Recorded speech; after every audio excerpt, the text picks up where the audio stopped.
In this conversation, I'll be talking to a woman who has become an important member of the Cystic Fibrosis Clinic at the Royal Adelaide Hospital. She has been caring for people who live with cystic fibrosis for over 20 years and has been here in South Australia since 2012. In 2016, the Cystic Fibrosis Federation awarded her the Cystic Fibrosis Centre Star Award for her dedication, compassion and inspiration to the CF community in South Australia. My guest today is Dr. Judith Morton.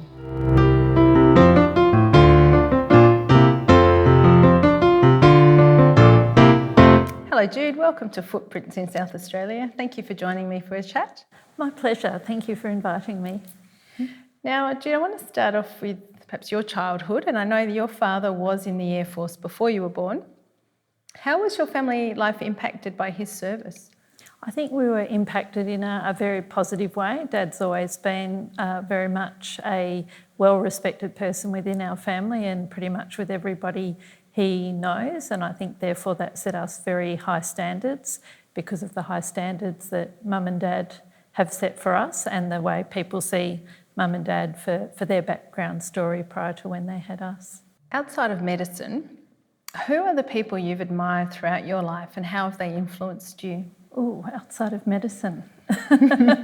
Mostly my influence, I guess, have been within medicine, but left field question. Outside of medicine, well, obviously my parents and my children, my sons Jack and Charlie, in mostly a positive way.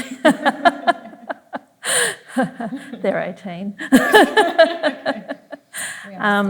Yes, we understand. Okay, so who else would have influenced me?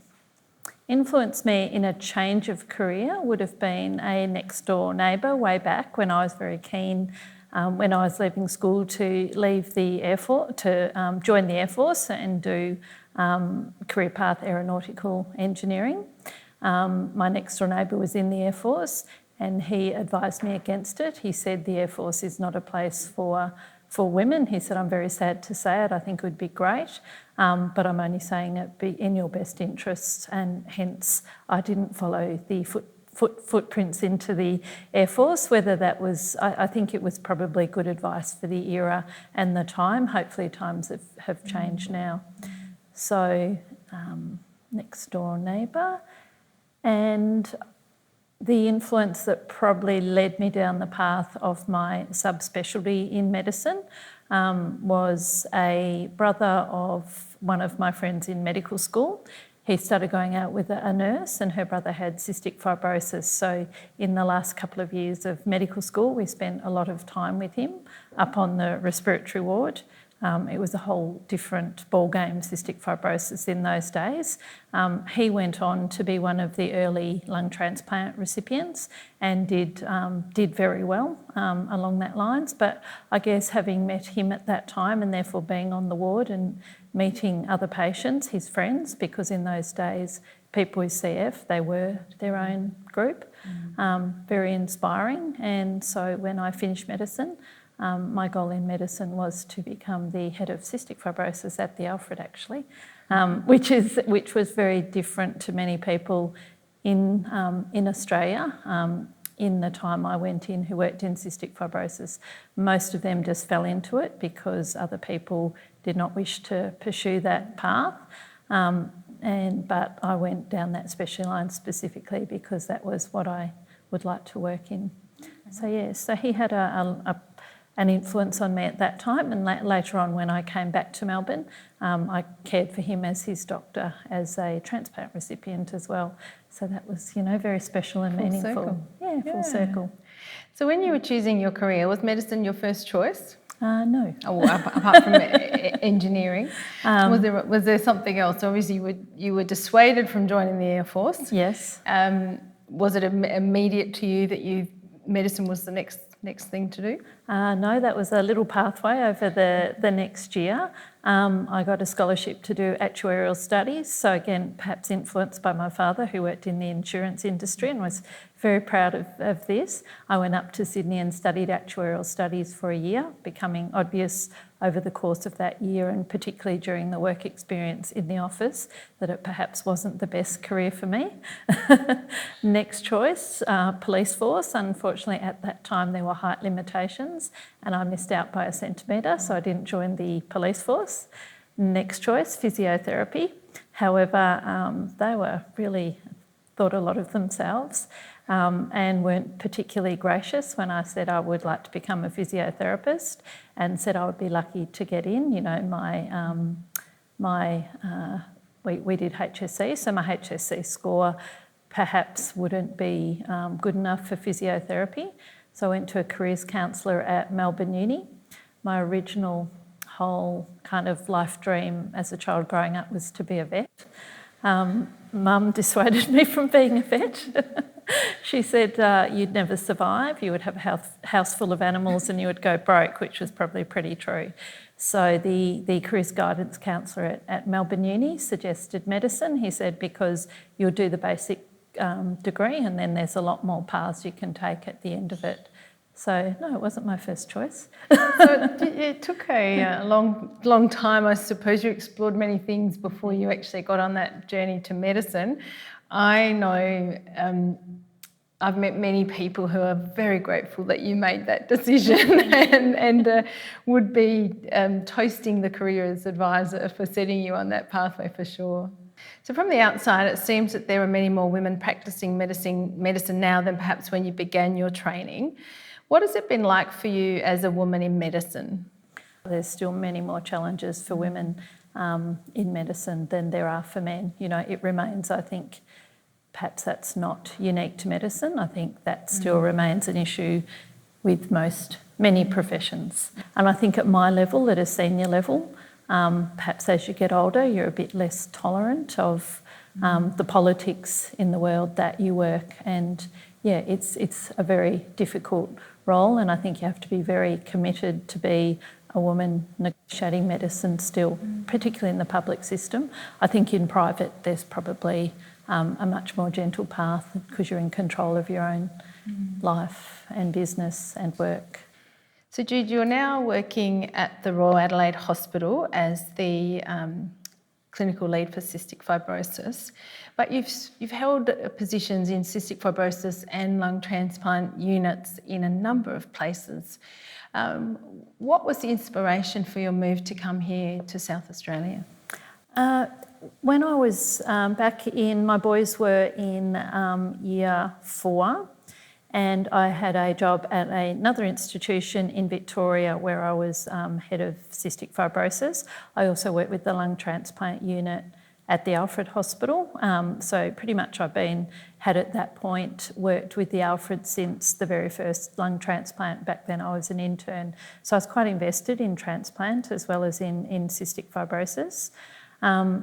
I also had a role as the head of the Respecting Patient Choices or Advanced Care Planning program for Southern Health across what's now Monash Health, but then was Southern Health. So that was basically the south-east region of Victoria where we were promoting making advanced care plans, having medical power of attorney, having a voice when you could no longer have a voice, and I also had a private practice. So with 4 different roles and being a mother to 2 young boys, it was very, very difficult, the mixture. Also being in Victoria and moving from place to place, plus getting the boys to school. I was spending a lot of time travelling rather than being with them, and I wanted to spend more time with the boys and basically just have life a bit smoother. And the opportunity to come to South Australia as working with the Cystic Fibrosis Service in a full-time role. And that was a very special opportunity. There weren't, and I still don't think there are any full-time roles in cystic fibrosis in Australia. So for me, that was a fabulous opportunity. So now you've brought a photo to share with us. Yes. If we'll have a look at the photograph and you can tell me all about it. So this is a photo of myself with my boys Jack and Charlie in Sydney. And the importance of us being in Sydney together was that cystic fibrosis, will I pop that there? Cystic Fibrosis Australia, in conjunction with all the state organisations, so CF South Australia nominated me as the inaugural CF Centre Star, which what that means is that the CF community has put you forward and voted you as the person that the patient group and the community group think has done the most for CF. And I think that's a really amazing initiative, an amazing award, very humbling to get that, but also really important because what it does is it gives the patients a voice about what's important to them in their care, whereas most awards in medicine are not necessarily focused on good care delivery to patients. There's many other parameters for awards, so I think it's a really special award and one that I'm very proud of. And Jack and Charlie were very proud to be part of that, come to Government House and meet the Governor-General to get that award. What a fabulous experience for all of you together to enjoy that. Thank you for that. So you've mentioned your sons, Jack and Charlie. Would you encourage them to become doctors? I'd encourage them to seek the career that they most want.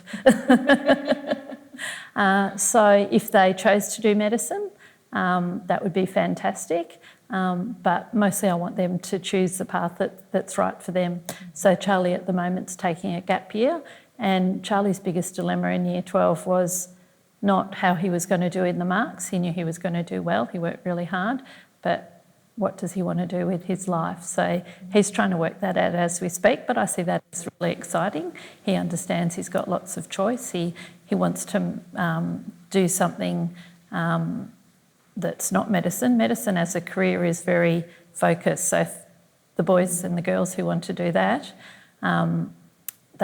you'll go into medicine, you'll come out, it's a nice little package. Whereas I think Charlie and Jack have a bigger view of the world and they would like to do something bigger. I don't think either of them know what that is yet, but that's really exciting. So if they want to do medicine, that's fantastic.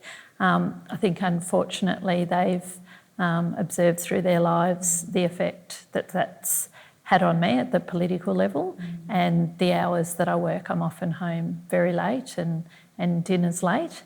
And I think they would like to have an easier life than what they've seen me have. Yeah. So it seems as if you're in the exactly right place as a cystic fibrosis doctor. Is there anything else you'd like to achieve? The thing I would most want to achieve before I retire is the sustainability of our CF service in South Australia. I think it's a constant fight to look after the resources that you have, and also I'd like to see the future. CF is going to dramatically change in the next 12 months when we have the drug Trikafta approved and available for use for our patients. And I think at the moment the CF services around the country really are based in acute care hospitals, and acute care hospitals are focused on acute care. They're focused on patients who are admitted inpatients. They're focused on length of stay and getting patients out of hospital as quickly as they can. I think there's a movement now to more proactive preventative care, and that's what we need to focus on in CF. Our service is really focused on that, the focus on keeping our patients well, keeping our patients out in the community and living their lives. And we really have a strong unit with everybody like-minded. If in the future it's not perceived that that type of preventative medicine and keeping people well and in the community is important, then I think all the CF services around the country potentially really have to look to securing the resources to build on not just what Trikafta will bring to the community, but giving all our patients their greatest opportunities in life and not limited by the disease that is a genetic disease that they've been born with. It's a lot of hard work at the moment. I think it will be less hard work, but I think we still need to ensure that the right resources are in place to enable them to achieve as much as I hope for my boys to achieve in life. Sounds fabulous. It's a great vision to have. Jude, thank you so much for chatting with me today. It's been a real pleasure spending time with you. Thanks, Julia, and my pleasure too.